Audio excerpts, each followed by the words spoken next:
O software livre é a primeira batalha na liberação do ciberespaço. Quem controla o seu computador? É você? Ou alguma grande empresa que realmente o controla? O que é um computador? Um computador é uma máquina universal. Ele vai computar qualquer coisa que você quiser, porque você dá a ele um programa que diz o que deverá ser computado. O computador só sabe como conseguir instruções e executá-las, e conseguir mais instruções e executá-las. O programa tem as instruções, ele diz o que fazer. Criando o programa certo, você deixa ele fazer tudo. Bem, quase tudo. Quem dá as instruções ao seu computador? Você pode pensar que ele está obedecendo às suas instruções, quando ele está obedecendo outra pessoa primeiro, e a você somente na medida em que a empresa ouvir você. Com o software, há duas possibilidades. Ou os usuários controlam o programa, ou acontece o contrário. É um ou outro, inevitavelmente. Para que os usuários controlem um programa, eles precisam das 4 liberdades essenciais. Essa é a definição de um software livre. O software livre respeita a liberdade do usuário e da comunidade. Geralmente chamamos de livre, usando uma palavra em francês ou espanhol. De qualquer forma, é isso que queremos dizer. Não queremos dizer que ele é grátis, não se trata de preço. Estamos preocupados com a sua liberdade. E às vezes dizemos livre, para mostrar isso. A liberdade número 0 é a liberdade para utilizar o programa como você desejar e para qualquer propósito. Liberdade número 1 é a que permite o estudo do código-fonte do programa e poder mudá-lo para o computador que você quiser. O que é o código-fonte? Os programas normalmente terão duas formas.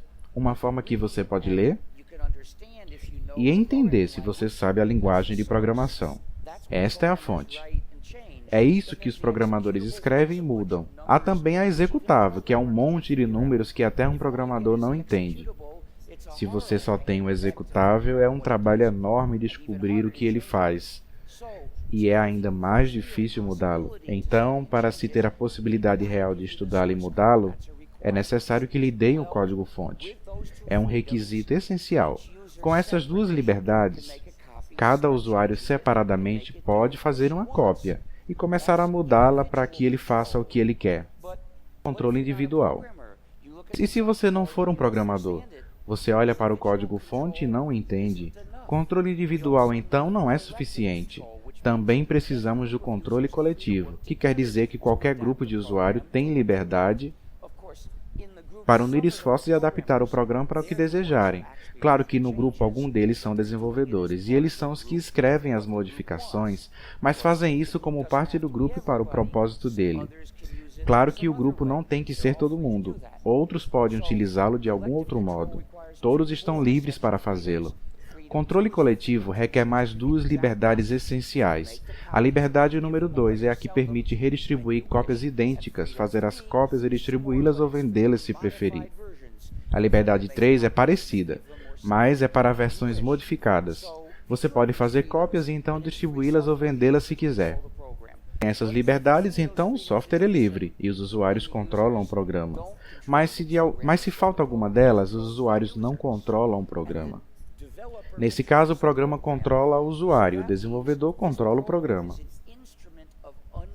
Isso quer dizer que o programa é um instrumento de poder injusto para o seu desenvolvedor sobre os usuários.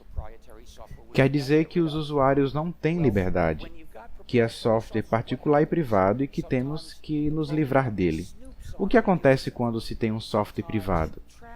Às vezes, o programa bisbilhota o usuário. Às vezes, ele rastreia o usuário. Restringe o usuário. Pede de fazer o que ele quer fazer. Que o Blu-ray é seu inimigo. Às vezes, o software deleta livros remotamente, como a Amazon fez com 1984. Às vezes, o desenvolvedor força os usuários a instalar uma atualização prejudicial, ameaçando remover uma outra função, se não for feita a instalação, como a Sony fez. Às vezes, ele até muda um software à distância. como a Microsoft faz com o Windows pela porta dos fundos universal. Às vezes, eles sabotam os usuários, como a Microsoft faz quando reporta os bugs do Windows à NSA. Para que ela usa isso para atacar os computadores das pessoas?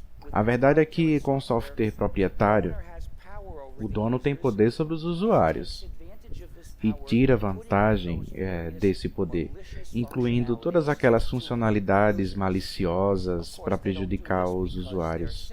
Claro que não fazem isso porque são sádicos, só fazem por dinheiro e ganância. Há muitas formas de lucrarem com este poder sobre os usuários,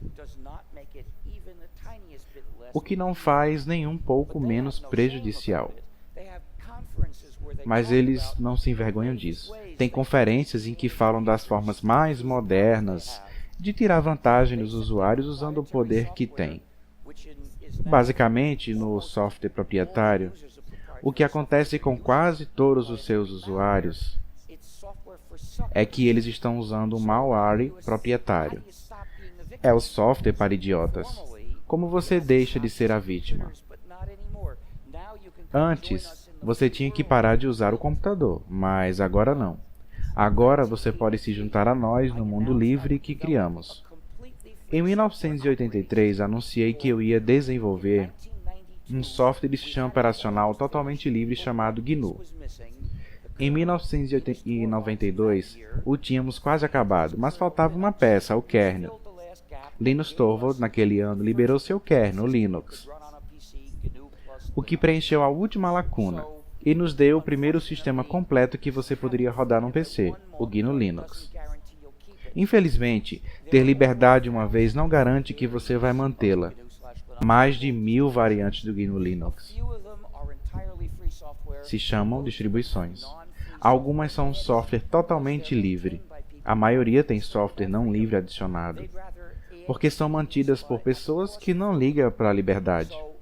Preferem adicionar conveniência às custas da liberdade. Então você tem que conferir qual é a distribuição livre.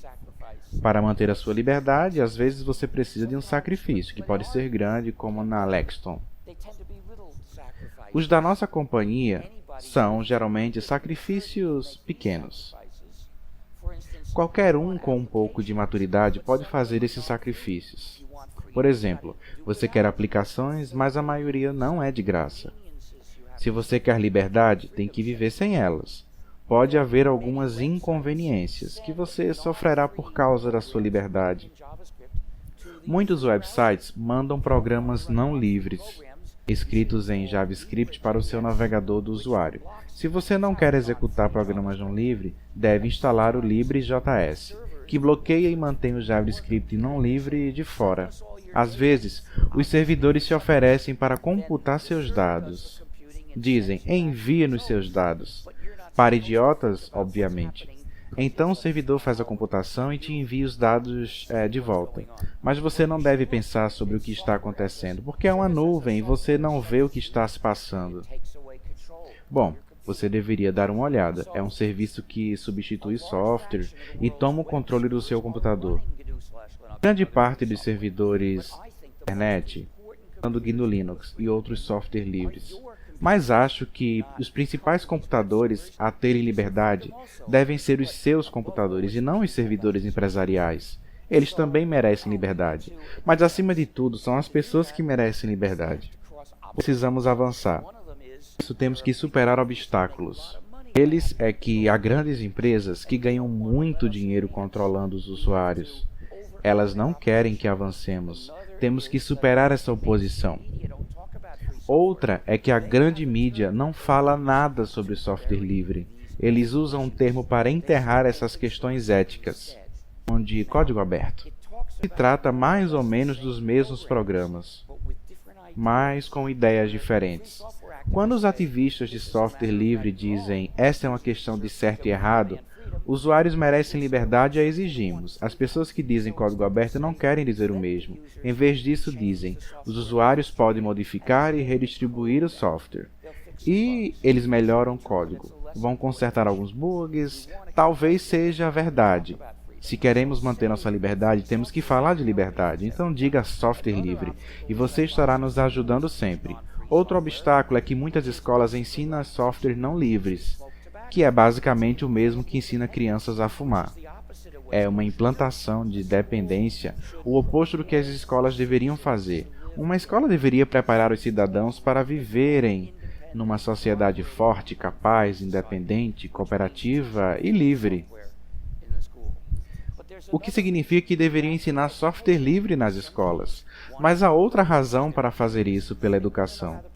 Algumas crianças querem ser programadoras, são curiosas, querem saber como os programas funcionam. Enquanto uma que estuda software livre consegue entendê-lo, a que estuda um programa não livre não aprende nada.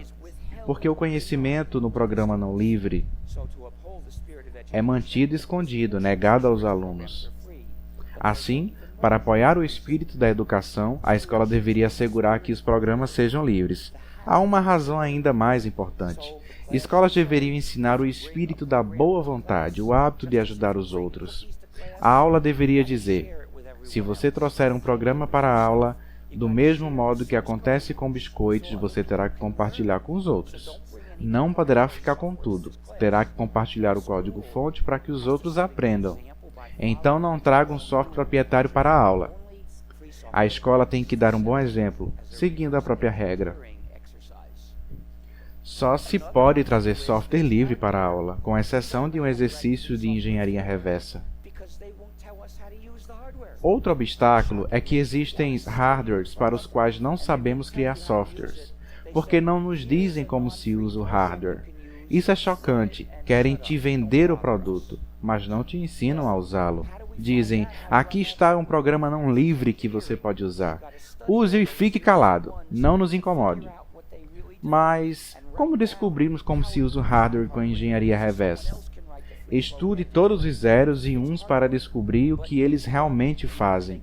Escreva como se usa este hardware para que outra pessoa possa escrever o programa que o faça. É difícil, mas pode ser feito. Se você quiser fazer uma grande contribuição técnica, é isso que deve fazer.